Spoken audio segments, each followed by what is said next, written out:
and welcome back to Milkin' Minds. We are excited to have this series here on the Keep Indiana Learning YouTube channel. And here we go. I believe this is our 4th episode, Cultivating Excellence in Indiana Classrooms. And so here I am, Marty Hoofer. I'm the Digital Content Manager for Keep Indiana Learning, and I am thrilled to be able to host this series of discussions. And today we're talking about seamless integrations, making technology work in your classroom. So here we go. Brittany, if you don't mind starting off, introducing yourself, and we'll go from there. Absolutely. Hi, everybody. I'm Brittany Tinkler. I was awarded the Milken in 22, the same year as Angela, who will introduce herself in just a moment. And I currently teach 5th grade. It's my first year in 5th grade. So I keep telling my students, like, I'm just like learning with you. Yeah. And sometimes they ask me things and I'm like, I don't know, guys, yet. I haven't looked that far ahead, but I'm loving it. Prior to this, I've taught 1st, 2nd, and 3rd. So I've spent a lot of years with those foundational grade levels. So hopefully I'll be able to tie some connections in our conversation today for those of you that work with our younger kids. Love that. All right, Ashley, go ahead. Hi, I'm Ashley Johnson, and I teach high school business at DeKalb High School in Waterloo, and I was awarded the Milken in 24. All right. Awesome. And I'm Angela Fowler. I am currently a math instructional coach at a K-5 building in Clark Pleasant Schools, and I received the Milken Educator Award in 2022. All right. Thank you guys for being here today. Let me fill our audience in case they're not familiar with the Milken program. A Milken educator is a top-performing teacher, principal, or education professional who is recognized for excellence in education and leadership. They are selected through a confidential process. Milken educators receive the Milken Educator Award, often called the Oscars of Teaching, for their innovation, dedication, and ability to inspire students and colleagues alike. They become part of a national network of change makers committed to shaping the future of education. The Indiana Milken Network is coming together with a mission to connect, inspire, and sustain Indiana educators. So with that mission statement, we are glad to have you a part of the Keep Indiana Learning community, where we're striving to do the same thing. So we are so happy to host this series throughout this school year. So our episode today, Seamless Integrations, Making Technology Work in Your Classroom.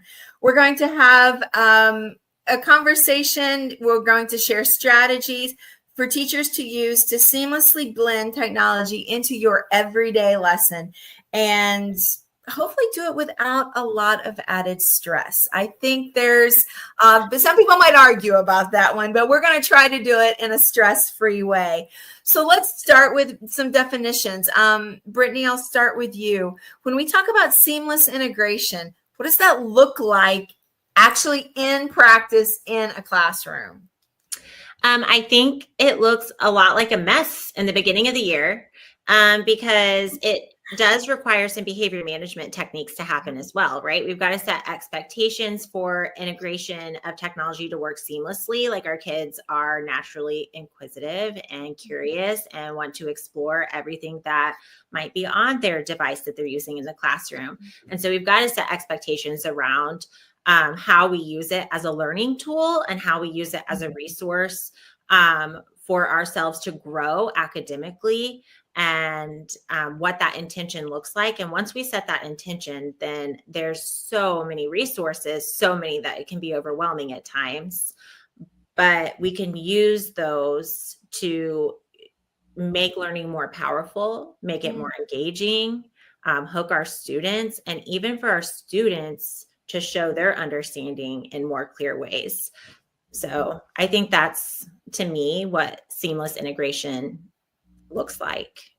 I'm not sure I would have thought to start there, but you are so right. It starts with expectations the first time that device is opened. Yes, absolutely. All right, Ashley, what about you? What does seamless integration look like? I know you're teaching high school kids. What's it look like there?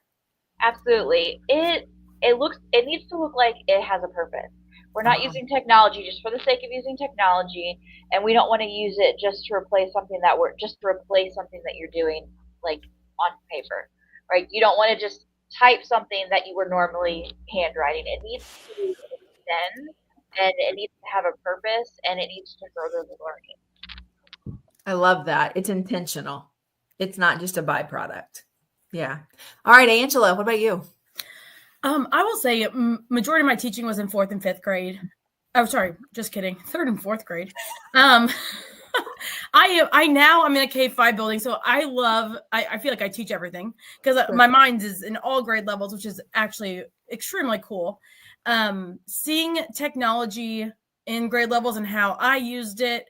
The word seamless is like, I'm not sure if I ever did it seamlessly.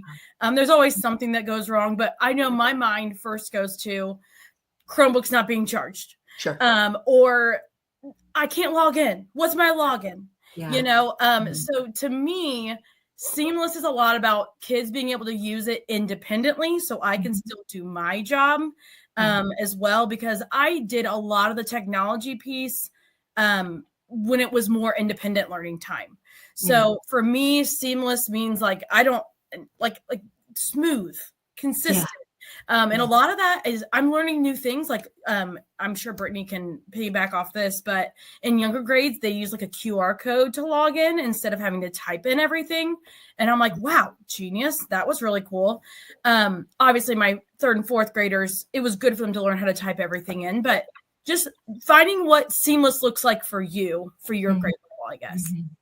That's a great point. And so what seamless looks like for you at the beginning of the year probably is going to look different than it does at the end of the year. And what it looks like for this class or this period may be different than that period. And if I could throw in one more thing, I think a lot of it, I'm a big proponent of like go slow to go fast. Yeah. And I know in our beginning of our year, those expectations Brittany was talking about, we also really focus on, again, with my experiences, digital citizenship. Even the piece of like how to use technology appropriately as a citizen and with each other, and how to appropriately comment on something, and just getting all those things out there and having everyone understand that first can lead to a lot better seamless year. You are correct there. Oh my, learning how to make comments on someone else's work. Yes. You got to teach it. And like, oh my gosh, that is huge, Angela. That blew my mind, but like what a powerful thing for real world application as well. Because we've got social media, like so many of our interactions are now just online. So we can't hide from technology in the classroom because it is now a real world, first world like way of communication. If we don't prepare our kids for that, then they're not going to be successful citizens. So we can't be scared of it. We've got to use it, but we've got to teach that citizenship piece that goes with it. And that was.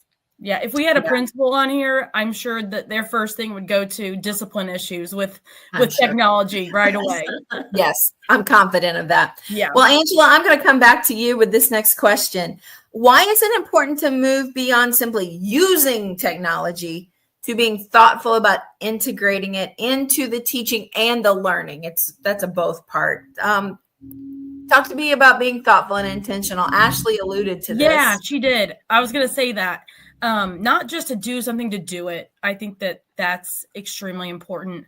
I think the two biggest things where thinking about integrating, like what can technology do that I can't do as a teacher? One of the things I love the most is that technology can give feedback to individual feedback to a lot of students at the same time. Like, and I'm one human and I can't be there next to every single child. So just finding things that technology can enhance that I technically cannot do. And we know how important that quick feedback is for students. And then the other piece that I would say is finding ways to integrate it and differentiate. I think that's one of the toughest things in the classroom is how do you meet the needs of all your students when they're coming in? I used to say I taught 4th grade, but I really taught 1st grade to 8th grade. You've got kids all over the board and they're learning. And I think that's how I think just being intentional about integrating it and not just using it to use it and looking for the pluses of it. What makes this better, Yeah. Ashley, can I ask you to piggyback on that question since you brought up the topic to start with? This is not a planned question, so I'm catching you off guard a little bit.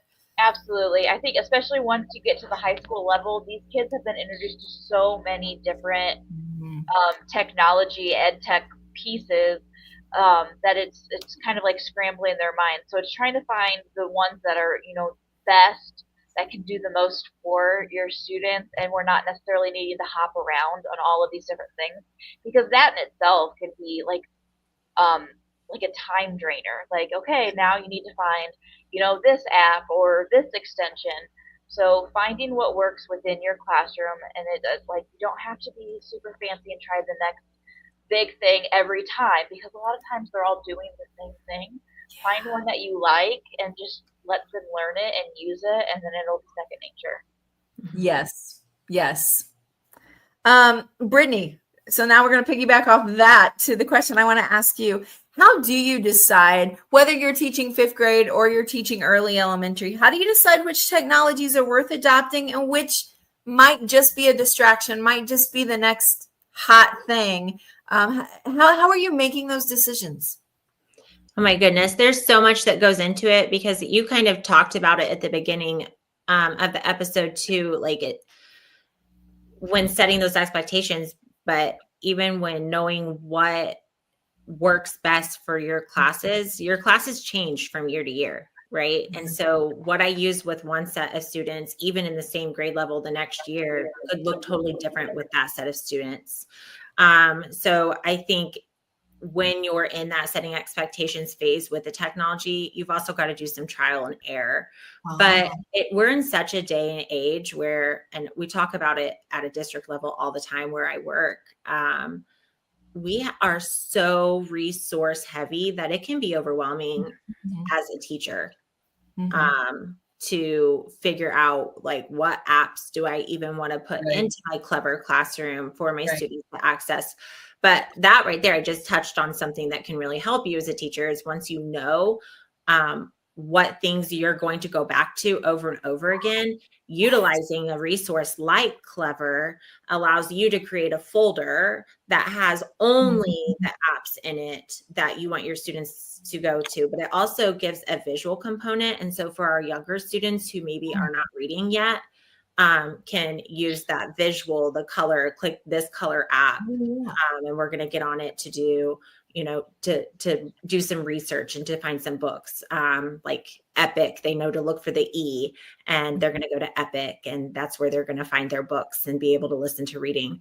And that's another thing too, is like, what is the level of learner you're working with? Like, do I need to utilize, if I'm teaching really young learners that still cannot read fluently, how am I using technology to leverage and make it accessible to those younger students? So what apps read aloud to kids, or, verbalize what it is? I think it's also important to prioritize based on what your district wants you using. So a lot of times now we purchase curriculums that also come with a technology piece. And so, like, our math curriculum that we're using right now is iReady. And so the very first thing I'm going to do when we have a curriculum as a teacher is explore the online resources of that iReady curriculum and decide, okay, what games in here do I like? Is there a learning path that's going to give me data for my students? And if so, then I might not even need another app for math time for my students. It might just be use that iReady. But if it's missing something, then maybe I pair it with one more app that I know that I like, that's trusted. Or maybe on Fun Friday, I let them not be on iReady and I let them get on Prodigy. They love that. But same thing with reading. What is my reading curriculum?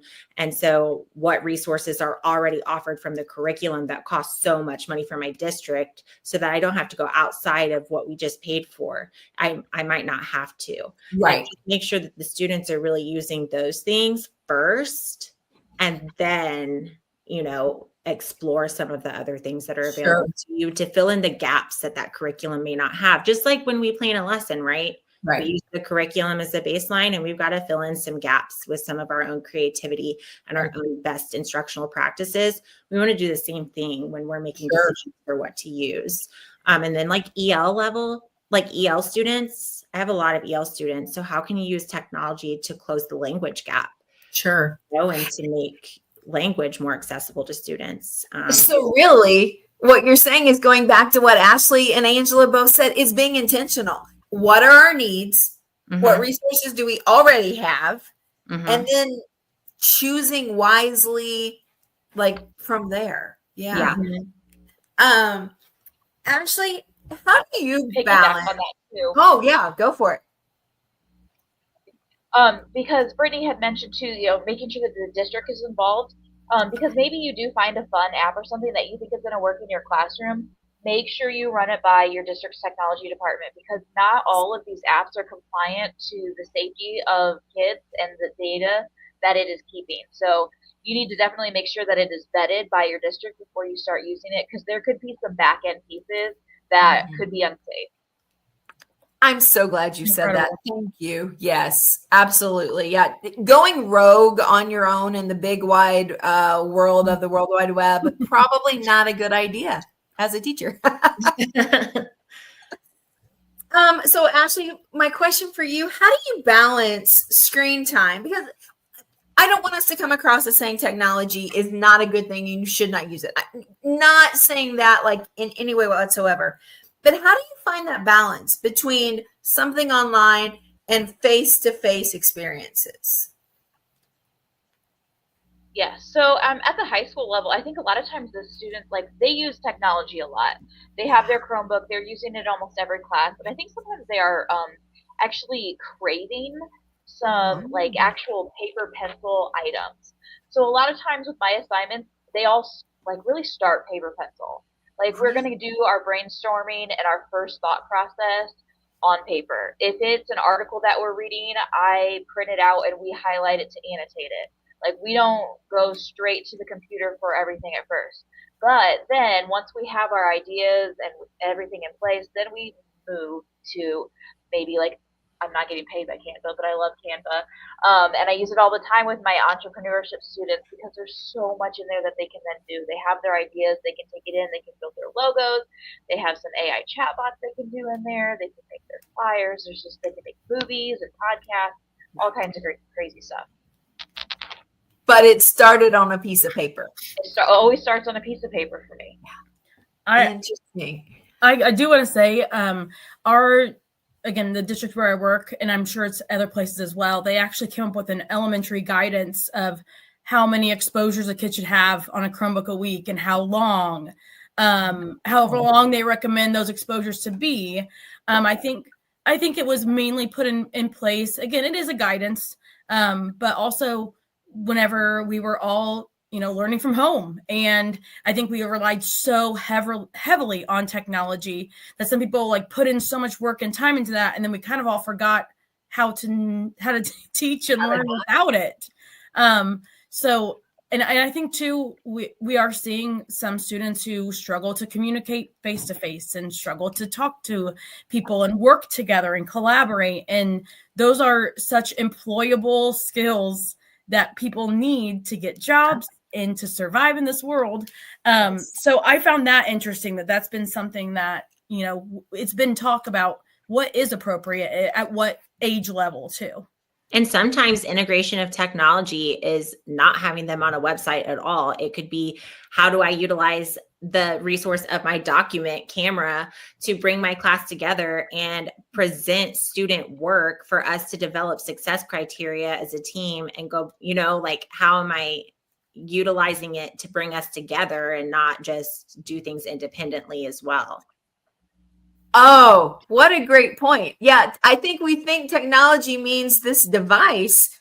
Technology is that document camera. That it's simple. Yeah, doesn't have to be so complex. Right. I mean, I do remember I taught 7th grade and we would read novels from different time periods. And I would point out a tractor was technology at one point. So just because it blows your mind, I mean, you think a tractor is just a tractor, but no, a tractor was like a new thing at one time. And like not everybody had one. So that's technology. So yeah, that's a great point that, man, that document camera that might be collecting dust is, I use it every day. I love my document camera. Bring that paper up here and let's all look at it together. Yeah. Let's look at your work. I loved my document camera. I used it a lot. He was maybe my favorite. I don't know. The projector and the wall was awfully important to make all of it happen. And we don't ever talk about projectors. They're just there now, but they're technology and they matter. Angela, what advice do you have for teachers who feel overwhelmed? Brittany was talking about this. There are so many options for everybody. Even Ashley hinted at it in Canva. One website, you can do 17 different things. So what do you do? How do you help? And you're seeing this from a coach standpoint. Yeah. How do you help educators when they just feel overwhelmed? Which is such a valid feeling that we all feel all the time. I just think we're overstimulated. We're overwhelmed with all of these resources. I would just say you have to kind of pause yourself when you're scrolling through social media or TikTok. I don't do TikTok, but like, I don't know, I'm guessing, but I know on Facebook, if I'm scrolling, it knows I'm a teacher, and the advertisements are about teaching things. And so you see the new website, you see the new this, and don't just see it and be like, oh, cool, I'm just going to get all my kids an account, like hit the pause button. I heard like one person one time, like, put the thing in your Amazon cart and look back 24 hours later. And then if you really want it, it's kind of that, like, put it down, investigate it, research it, and make sure it is a good choice. I want to go back to what Ashley said. Like, make sure you're checking with some higher ups and people who make sure this is a vetted resource. Just try one thing. Do not get distracted by the new shiny next thing. At the same time, like I said, I found some really great things by scrolling on Facebook. I'm going to be honest. But I took the time, looked through it, talked to the district or talked to my teaching partners to make sure it was a good thing. I'm going to go back to what Brittany said. We use iExcel as well. Again, I'm not getting paid for any of this, but I'm just saying, finding a resource where that can be utilized in multiple different subject areas, so students know how to navigate it already. Yep. And so it's very, like, use what the district gives you to start off, for sure. No matter what, keep it simple and dig into it. Instead of doing a bunch of other things, just do one thing really well. Yes. Yes. Brittany or Ashley, you want to add to that? That'll be our last big question before we do our wrap up here. You want to add anything to what do you do with when you feel overwhelmed? I started to say your overwhelmed neighbor. How about when you feel overwhelmed? What's your advice? Yeah, I think that's great too, because I'm very much someone who sees something shiny and is like, ooh, I want to try that, and I want to try it now. But yeah, taking a step back and pausing and really making sure, because otherwise you're honestly just going to waste a class period. Yeah. You're going to get in, you don't know how to use it, they don't know how to use it, everyone gets frustrated, and you just lost the class for the whole period. And ask yourself, like, is this thing that I just got excited about, does it actually already exist in one of the resources I already have from the district? Because probably it does. Probably. And probably it's better because it's paid for and bought and already organized for you. And so, just what Angela said at the end of that was so powerful. Of just, you get really good at just using a couple and that are already provided for you. And we don't want the kids on it all day. My kids are on their device for only, like, in math, they spend a 20-minute station maybe on their math data, like their pathway. And outside of that, like, they're not on their computer during my lesson at all. It's paper, pencil, and my document camera, right? And they're coming up to the board and they're working as groups. And the manipulatives that I use aren't even on the computer. I want them touching and physically, building, because those are the things they're missing sometimes, those fine motor skills, because everything that they do for a while was all on the computer, and we forgot to have them practice all those other things that humans need. So. Yes. What great advice. Pause, look at what's already there, use what you already got, because like you said, Brittany, it's probably there. and the kids can already log into it. So you're not wasting a class period. Hi, Ashley. Thanks for looking into my classroom where I wasted maybe a couple class periods because we wanted to try something new and realize, that just was not a productive use of time. And let's go use something we know how to use. So, all right, last question. The way we end all of these series, which is my favorite question. If you could give hold on, before I read the question, we're going to go in the order you introduced yourself. So Brittany, Ashley, Angela, you'll be last. Here's the question. If you could give teachers one go-to tip for making technology feel natural and effective in your classroom, what would it be? So Brittany, you're on. This tip could be applicable to anything that we do as teachers, but grace, not perfection. Always, in everything you do, technology included, things mess up, things don't work. Show yourself grace, show your students grace when things aren't working, and realize it's not going to be perfect, and that's okay. Oh, great advice. Oh my goodness, great advice. All right, Ashley, what's your go-to tip? Always have one or two things in your back pocket that you can fall upon when technology doesn't work, because inevitably it's going to mess up at some point, and you don't want to just be stuck there saying, now I don't know what to do. Excellent tip. Yes. Angela, what's yours? I'm going to ask to break the rules. Can I say two kind of things really fast? Oh, I'm a rule follower. This is a big deal for me, Marty. Today, but Angela. This just hit, and I have to say it now. First off, don't leave all technology for a sub, because if it fails, that could be miserable, and then your coworkers hate you, and because they're trying to. That just hit me. They don't hate you, but they're gonna have to mop up the mess that's happening while you're gone. But the other thing is, we didn't really hit much on how technology can help you as a teacher. So this job is tough. It is tough. It is, I mean, we have to be champions for kids, and it's tough. But how can you make it work? How can you find little tips and things to help you with your job? I'm going to throw out two quick things really fast. Classroom Screen is phenomenal. It has helped me with classroom management stuff and timing out sections of my blocks. It's been awesome. And then also like Magic AI, like Magic School. I was able to come up with word problems that got kids' attention that were about our class and stuff. And so don't be afraid to tap into those resources to make your job to carry the load a little bit. Oh, what a great tip. And maybe there's a whole nother show in this series sometime of how to use technology as a teacher. This was a very student focused conversation, which was great. Totally fine. Definitely. But there's a whole teacher component, and I will second the Classroom Screen website. It was every day in my class. Yep, every day. And all right. Like AI could be a whole other episode. Absolutely. So with that said, we are out of time. If you would like to connect with the Indiana Milken Network, here is their email address, indianamilkennetwork@gmail.com. And you can ask them questions, reach out to them, however they can be a help to you. It is part of their mission. And as all educators, we're here to be a help to each other. And so Ashley and Brittany and Angela, thank you so much for your time today. What a fantastic episode.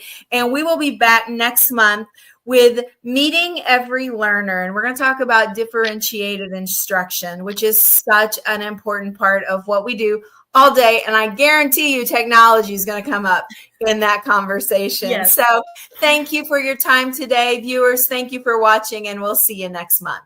Thank you, Marty.